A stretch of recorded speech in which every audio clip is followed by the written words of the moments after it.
High court का हथौड़ा, पंचायत चुनाव का रास्ता साफ। प्रधानों को प्रशासक बनाने के आदेश पर कोर्ट की सख्त टिप्पणी। लखनऊ प्रयागराज, उत्तर प्रदेश में पंचायत चुनाव को लेकर एक बड़ा घटनाक्रम सामने आया है। ग्राम प्रधानों को उनके कार्यकाल समाप्त होने के बाद भी गांवों का प्रशासक बनाए जाने के योगी सरकार के फैसले पर इलाहाबाद हाईकोर्ट ने कड़ी नाराजगी जताई है। अदालत ने स्पष्ट कहा है कि कार्यकाल समाप्त होने के बाद प्रधानों को प्रशासक के रूप में बनाए रखना न्यायालय के पूर्व आदेशों के विपरीत है। प्रदेश की त्रिस्तरीय पंचायतों का कार्यकाल 26 मई 2026 को समाप्त हो चुका है। इसके बाद सरकार ने पूर्व ग्राम प्रधानों को ही प्रशासक नियुक्त करने का आदेश जारी किया था। इसी आदेश को चुनौती देते हुए अरविंद राठौर ने इलाहाबाद हाईकोर्ट में याचिका दाखिल कर पंचायत चुनाव जल्द कराने और प्रशासकों को हटाने की मांग की। मामले की सुनवाई करते हुए जस्टिस सिद्धार्थ नंदन की एकल पीठ ने सरकार के फैसले पर गंभीर सवाल उठाए। कोर्ट ने टिप्पणी करते हुए कहा कि यह फैसला डिवीजन बेंच के पूर्व आदेशों का उल्लंघन प्रतीत होता है और इसे अदालत की अवमानना की श्रेणी में भी देखा जा सकता है।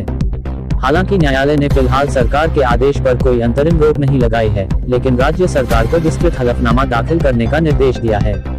कोर्ट ने सरकार से पूछा है कि यदि ओबीसी आरक्षण को लेकर कोई आयोग गठित किया गया है तो उसकी रिपोर्ट पेश की जाए और यह भी स्पष्ट किया जाए कि पंचायत चुनाव कब तक कराए जाएंगे। मामले की अगली सुनवाई 13 जुलाई को दोपहर 2 बजे निर्धारित की गई है।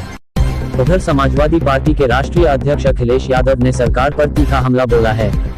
उन्होंने सोशल मीडिया पर कहा कि एक ओर सरकार उपलब्धियों के कार्यक्रम आयोजित कर रही है, वहीं दूसरी ओर हाईकोर्ट की फटकार ने सरकार के फैसले पर सवाल खड़े कर दिए हैं। उन्होंने पूछा कि यदि कोई काम असंवैधानिक है तो उसकी सजा क्या होगी। ग्रामीण क्षेत्रों में इस फैसले को लेकर असमंजस की स्थिति बनी हुई है। कई प्रधानों को उम्मीद थी कि प्रशासक बनने के बाद वे विकास कार्य आगे बढ़ाएंगे, लेकिन अब न्यायालय की टिप्पणी के बाद उनके सामने नई चुनौतियां खड़ी हो गई हैं। साथ ही खर्च और विकास कार्यों को लेकर भी ग्राम प्रधानों में चिंता का माहौल है। अब प्रदेश की निगाहें 13 जुलाई की अगली सुनवाई पर टिकी हैं, जहां पंचायत चुनाव की दिशा और समय सीमा को लेकर महत्वपूर्ण संकेत मिल सकते हैं। क्या बोले हाईकोर्ट, कार्यकाल समाप्त होने के बाद प्रधान प्रशासक नहीं रह सकते। सरकार का फैसला पूर्व आदेशों के विपरीत। सरकार से चुनाव की समय सीमा बताने को कहा गया है। अगली सुनवाई 13 जुलाई को होगी। हाईकोर्ट की सख्ती के बाद उत्तर प्रदेश में पंचायत चुनाव की तैयारियों को लेकर राजनीतिक हलचल तेज हो गई है। ऐसी ही खबरों के लिए बने रहिए टीवी इंडियन न्यूज के साथ।